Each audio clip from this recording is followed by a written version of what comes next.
Sonny, welcome in, dude. Thanks for coming. Yeah, thanks for having me. Yeah, buddy. We've, like we were just saying, we've done these. It's been a great way for us to get to know business owners in the area. Mm-hmm. I always found that, especially, me and you've known each other for a little bit. We've done some work together for the last probably 3 or 4 years. But what we found is like entrepreneurship in any form, real estate, home services, it gets kind of lonely. Yeah. And you don't know what you're supposed to do sometimes, and you think you're the only one who might be struggling. So we found over the last 4 years that just conversations with other business owners, you're like, A, okay, I'm not alone in my struggles. Yep. And then B, there's possibly something I can learn from all these other businesses, regardless of the industry, because we all tend to have some of the same issues, right? So that's kind of why we started this. So we just like to dig into your business, dig into what you're doing, and then kind of let the conversation go from there. So what are you doing right now? Are you still in real estate? Yeah. So I'm more your traditional real estate agent.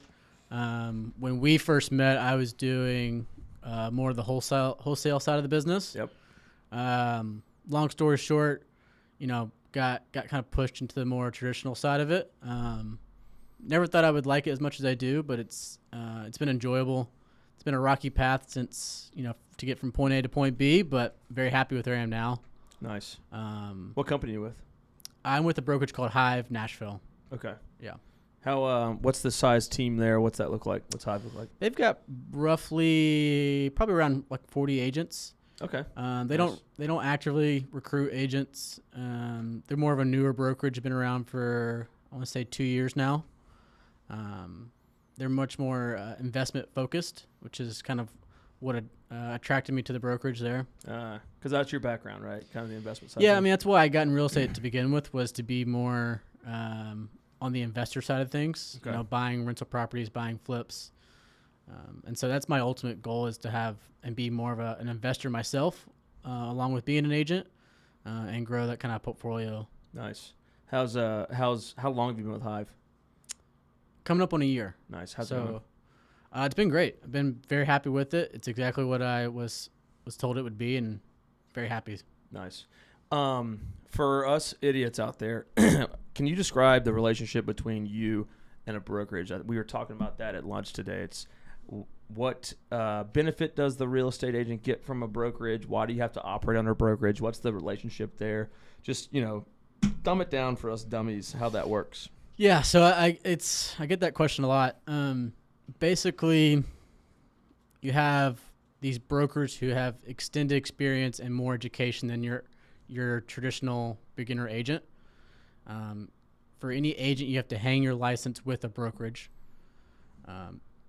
Because they have more experience and more education, they are essentially carrying the liability for you. When someone does a deal with me, they're not technically doing a deal with me. They're doing it with Hive Nashville, and I'm just an affiliate broker who's essentially facilitating that transaction, and I get paid for my services. Gotcha. Now, brokerages are created in all shapes, forms, sizes.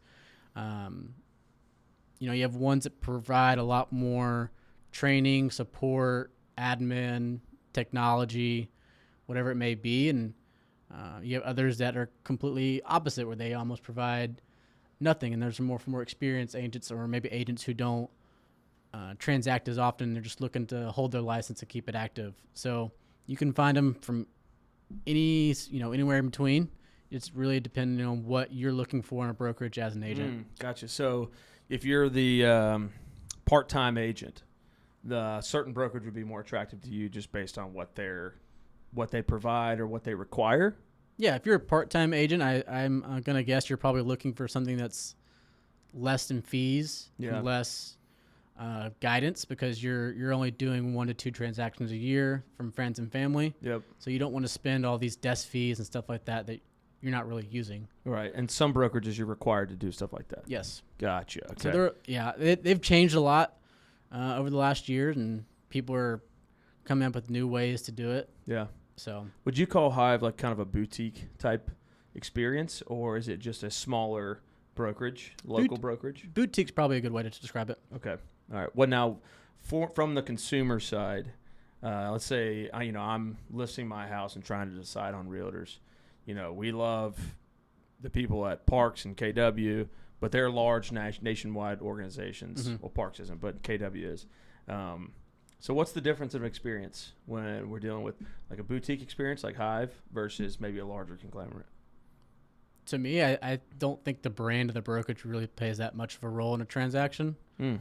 Um, It all has to do with the realtor. I think it 99% of it has to do with the realtor. Okay. The really only benefit of maybe working with the larger brokerage is there's a larger in-house network that they can put it out to, but all those agents have just as much access to the MLS or the multiple listing service as any other agent. So Right. the brand name of the brokerage, I honestly probably don't think it has much pull these days. I think it's much more about the individual agent and maybe their network and their ability to market the property. Gotcha. Yeah, and how hard they're going to work to sell your house or, Mhm. or find you a house. What's the part about your industry that you don't like, that you wish you could change? Ooh. So there's a lot going on with the NAR settlement. Yep. Um, Is there an update on that? it's kind of constantly changing right now. August is supposed to be like their deciding point, or was it July? Yeah, there is a due date in August. I forget the actual date, but there is supposed to be some sort of decision made or kind of cut off there. It's one of the biggest, or one of the few industries that everyone knows exactly what we make. Yeah. And so it's challenging in that aspect of people. Some people think we're not paid enough. Some people think we're paid too much. I think there's probably a lot of the bad or kind of outweighing what the good do. Mhm. So because real estate is a low barrier of entry, there's just naturally going to be some people who aren't as good as others, and those probably are the ones that give the rest a bad name. Right. So it's just, all that stuff is changing right now, and I think ultimately probably for the better. I do think it's going to increase the level of quality agents and better service overall. We're just going through a bit of a change right now. Yeah, we were having that conversation the other day, and it was, I think the change is going to be a good thing for good agents. It's going to be a bad thing for bad agents. Exactly. Which is ultimately a good thing for the industry. Yes. It's going to, I think for a long time, the real estate industry needed a barrier to entry. Mm-hmm. Sometimes barriers are good, right? So I think that's what it's probably going to do, because now more than ever, agents need to provide value. But I think the good agents have always done that. They've always provided value to their clients. They've always been there for them, and it's been an overall positive experience where the homeowner was willing to, or the client was willing to pay that commission, and that, because that's what the deal is, right? I think the people who are not providing the value are the people that are going to be now discouraged and or leave the industry, which overall net win for the client and net win for good agencies. Yeah. Good agents. The old saying, rising tide floats all boats. Yeah. Yeah, it's I think it's interesting coming off the heels of, COVID, where anyone could put something on the MLS and get 10 offers in a weekend. Right. Doesn't matter who $30,000 you were and what you did, or and all the it was easy offers to be a were- listing agent then. So Yeah, and all the offers were over. yeah, I mean, no contingencies, the easiest transactions, Cash. I We talked to a realtor the other day in here that started during 2021. And usually these conversations, because they're with entrepreneurs and business owners, it goes to how hard is that first year in business. And people have been on the verge of tears in here because we talked about how hard it is. And she was like, well, my first year was really, really easy. I was like, okay, that's not something we've heard. So, have you seen those agents who started in that time where it was probably 2021, maybe 2022, that have since left the industry because they got a little taste of extreme success, but then tides changed and now it's back to, it's a business. You got to treat it like a business. I personally don't think I've known anyone that got in during that time that's now out, but the numbers reflect that there was a lot of people that got in around that time, whether it was, fortunate timing or they saw the opportunity and got in, that are no longer there. The amount of agents who didn't renew their license was higher than the average during that time. So, why is that? well, I mean, They got what they wanted. so and when you left? get your license, you get it for 2 years, and every 2 years you have to renew it. Okay. I think the stats, 70 to 80% of agents who get their license don't renew it, and I think that was, the last few years has been a little bit higher because they got in during that time. And like you said, it was really easy to be an agent in 2021. Once things calmed down and got a little more back to normal, it was a lot more challenging, and Right. they got out. Dude, so that explains the 2-year, basically, churn, because that's when the license expires. Yep. I did not know that. I had done some research and saw that significantly most, leave after 2 years. Okay. So I do want to keep going on the real estate, but I also have to hear that your background and what brought you to this point. So I'd say let's start at being a zookeeper. Okay. So yeah, my first job out of college was a zookeeper. I took care of primates. Ken? Yep, just like him. They were a little smarter though. Nice. Idiot. Yeah. And delete. No. Started at Zoo Atlanta. Worked there for about 3.5 years or so. It was an incredible job. I loved every second of it. Ended up taking a job at the Nashville Zoo. Is that what brought you to Nashville? That's what brought me to Nashville, yeah. And that job was to see if I needed to change of scenery or starting to get a little bit burned out. Yeah. Ultimately, it didn't take long. About 6 months there, I realized it was just time for a career change. So started exploring kind of new career opportunities. Looked into a few things. Looked into getting into sports, and real estate was one of those things I looked into. So stumbled across a website called Bigger Pockets, which is a real estate community, a real estate investing community, and just kind of went down the rabbit hole, so to speak, and really got fascinated with it and the opportunities it could provide, and here I am. Nice. So you started out in the wholesaling area. Can you explain kind of what that first step into real estate looked like for you? Yeah, I mean, wholesaling in general is essentially a sourcing deal for investors. So the wholesaler goes out, finds the deal, they get under contract, and then they sell it to an investor who's willing to flip it, keep it as a rental, tear it down and build new, whatever they want to do with it. And there's a little bit of a profit margin in between those, and that's what they keep. So I imagine the difference between that and then being a traditional agent is you're working more B2B, and the traditional agent you're kind of B2C because you're really dealing with the homeowners and the clients and the buyers. But when you're wholesaling, you're dealing with investors who are treating it far more like a business. It's not their home. There's a little less emotion involved. Is that right, or is that a misconception? No, I think it's pretty accurate. I mean, an investor, when they're looking at homes, are typically looking at the numbers first and foremost, and that's going to be their main priority. Whereas a traditional home buyer, numbers are important in terms of what they can afford, but they care a lot more about where they're going to be living, the condition of the house, functionality of the house, right. A lot more surrounding stuff, schools, things like that. So there is a little more emotion involved in there. Investors, it's a little more of a business transaction, like you said. Right. So they both have their pros and cons, and just different ways of doing the business. Which one have you enjoyed more? I enjoy them both, but for different reasons. Okay. Why? What are the reasons? So investors, I do like the aspect that, if the deal works from a numbers perspective, they're willing to pull the trigger for the most part. Right. And it's all about just finding the deal that makes sense numbers wise. I've worked with people that said, hey, I'm looking for X, Y, and Z. If you find X, Y, and Z, I'll buy it. And all you get, so you have exactly what you're looking for. As long as you find it, they'll pull the trigger. You run into that. Maybe it's 6 months later. Maybe it's 6 days later. Mm-hmm. Gotcha. Yep.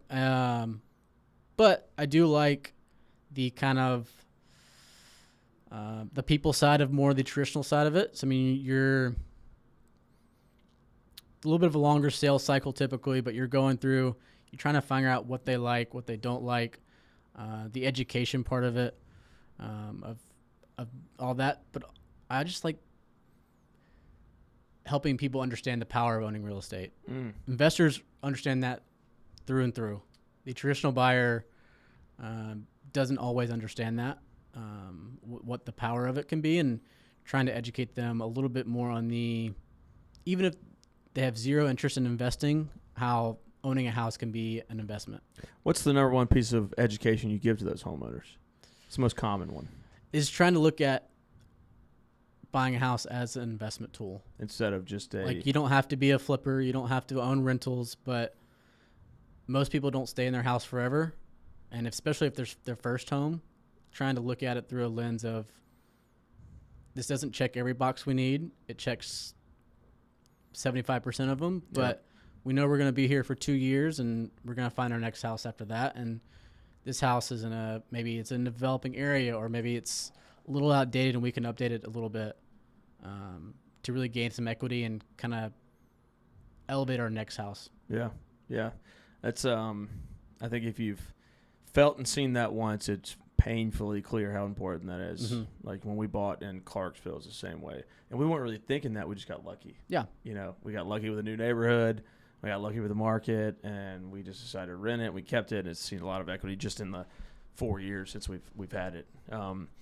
Let's go a little bit more in detail on the wholesaling, because I think wholesaling is this, at least in some of the real estate circles that I operate in, is this like unknown thing to a lot of folks. And I think it can be daunting at times, but I don't think people truly understand it. So can you break down a deal for us when it comes to wholesaling? Yeah. So wholesaling, there's a million ways to really do it in terms of finding the deal. But essentially what you're trying to do is you're going to find a distressed property. That can be a distressed property in condition, or it can be in distressed situation where the seller needs to sell for whatever reason. And you're trying to get that property under contract and help the seller out. So if we're looking at a property that's distressed condition-wise, maybe they've let it, kind of get out of or fall into a state where it needs more repair, maybe outdated. They haven't maintained it. Yeah, there we go. Yeah, haven't maintained it, and it needs some work to get up to livable standards. And we're talking significant work, like 30, 40, 50 grand worth of work. Yes, I mean enough where the average person is not going to want to live there. Right. But this person needs to sell. They need the money for whatever reason, and so you come in there and you provide a solution for this person. So you would get under contract for a certain price. Roughly how much work it needs to be done to get it to resale value, and roughly about how much people would pay for it. And so you try to get it under contract knowing those numbers in your head. And then once you have it under contract, you try to find an investor who's willing to purchase it for a little bit more than what you have it under contract. Right on. So are you putting cash up on these? So the only cash you would have to put up necessarily would be earnest money. So the title company would hold their earnest money. Earnest money there's no set number. There's no set rules about it. You can put down $1 for earnest money if you wanted to. And that's just between basically you and the end buyer. Yep. It's pretty much a amount of money saying, hey, I have, good intentions on closing this property. And we're opening up an escrow agreement. Right. Okay. So really the goal of wholesaling is to flip the contract and do whatever in between work is needed to be done. So if you find a great deal, maybe, there's a RV in the middle of the driveway and you want to get that removed, pull that out, then you bring it to your investors, and if it's a good deal for them, they make an offer on it. Yep. The delta of the two contracts is what you make on your correct your pay. Okay, cool. The hard part is sourcing the deals, right? Yes, that's the hard part. I mean, you've got to figure out, one, you got to locate these properties. Two, you got to get in touch with the owner. And three, you've got to negotiate and come to a price that makes sense for everybody. So is it a lot of cold calling? It can be. That's one way a lot of people do it. very cost-effective way these days. Right. It's a great way for new wholesalers to get started. But what comes to that is, so everyone else is doing that too. Right. So you've got to, one, be better than everyone else, or get a little lucky, or catch the right person at the right time. How would you recommend the brand new wholesaler find their first deal? That's a tough one. Yeah, so the brand new wholesaler typically has more time than money. There's a lot of less expensive ways to get started. Cold calling is one of those more cost-effective ways to get started. Driving for dollars, which is essentially where you just drive through neighborhoods and you write down addresses of houses that looked distressed. Door knocking is another one. That's a time-intensive one, but if you have more time than money, it's a cost-free thing. And then really just talking to anyone. I mean, you'd be surprised at who knows somebody that is in a situation where they might need to sell. So networking, getting out in the community, letting people know that's what you're doing. Yep. Nice. And you don't have to have the cash. I think it's an important part that people don't understand. You don't necessarily have to, but I think a wholesaler should have the ability to close on a property they put under contract. Oh, interesting. Okay. Nice. Interesting. Cool. Yeah, I've talked to a lot of guys that want to get into wholesaling, or they hear like the big wins of wholesaling. At the end of the day, it's still a business. Mm-hmm. You still have to go out there and source the business, and that's the really, really, really tough part, because these deals are so great because it takes a lot of work to find them. Yeah. And you might make a $5,000 deal on a wholesale is something, but you hear about these big, huge win, $50,000, $80,000, $100,000 wins on wholesales, and those are the ones that take extreme effort to get in front of and find, and a lot of work. Yeah, I mean, it's kind of sold as this, like, I don't say get rich quick, but like get in without having to pay a whole lot of money and make a whole lot of money, right? Type deals. But it is a lot of work, and it's a lot of time and effort, and you've got to be willing to figure it out. Yeah. That's the other thing we talked about, and kind of dipping into traditional real estate. We talked to a realtor that has been a real estate agent for 12 years, mm-hmm. which, as you know, is extremely rare. Those guys are usually pretty successful. And what we determined, the secret, quote unquote secret, is you got to approach it like a business. If it's going to work, it's not a hobby. And then you just got to know it's going to take 3 to 4 years of just grind. Yep. Before you hit any type of major quote unquote easy stride, right? And I think people get into it and in traditional real estate and wholesaling, and they think that I'm going to be selling, I'm going to be making deals, I'm going to be $60,000 in commissions every deal, and then they kind of get a rude awakening when it's not that easy, right? Yeah. And that's why you see that high turn.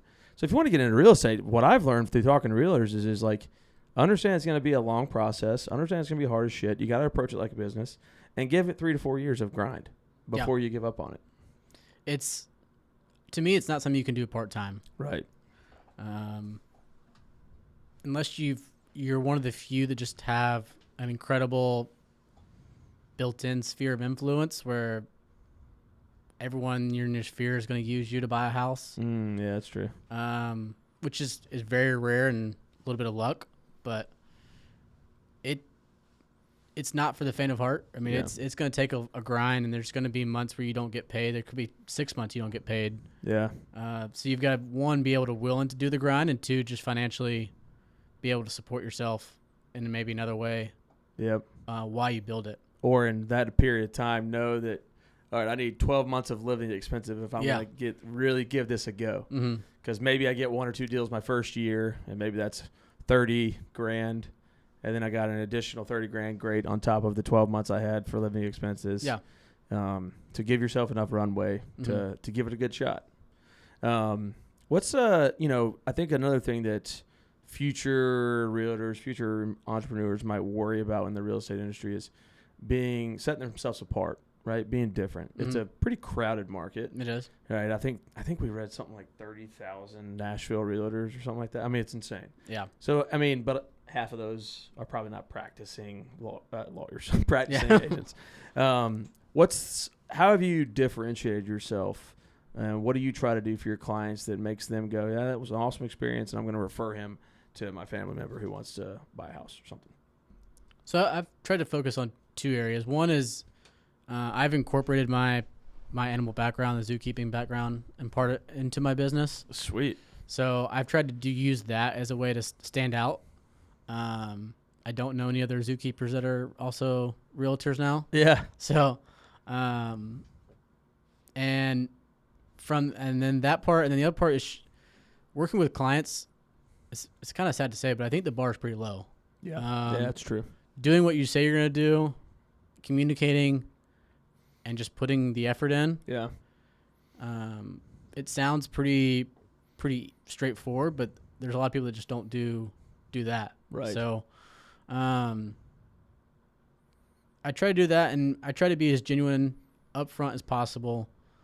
And it's really people over money. Yeah. I think if you approach it that way, you'll have people that have great experiences. Yeah.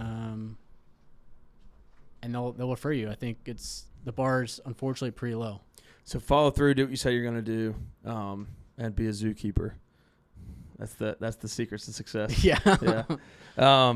What's your approach to getting new clients? Are you a networker? Are you a cold caller? Are you a cold emailer?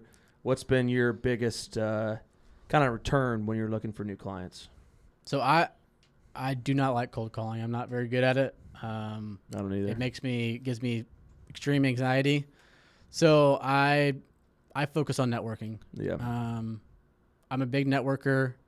I focus really hard on building relationships. It's much more of a longer play. Cold calling, you can call someone, they want to sell their house. You could, have it listed 2 weeks from now. Right. Now you can get that with networking too, but that's typically a little more of a longer play because they've got to get to know who you are. You've got to build that trust, have them want to use you, and also, not everyone you meet is going to be wanting to buy or sell a house when you meet them. Right. You meet someone and they might not want to buy or sell a house for 2 years, but Yep. When that 2 years comes up, you want to be the person they think of, and so that's what I try to focus on is really networking. I've done a few paid lead sources, but I find the best clients and the best success I've had are through networking and just building relationships that way. Yeah, well, I completely agree, man. And that's kind of how can my home help with realtors? What we've really tried to do is, as you refer my home to clients, right? When you have that client call you and say, hey, a good plumber, a good HVAC guy, whatever.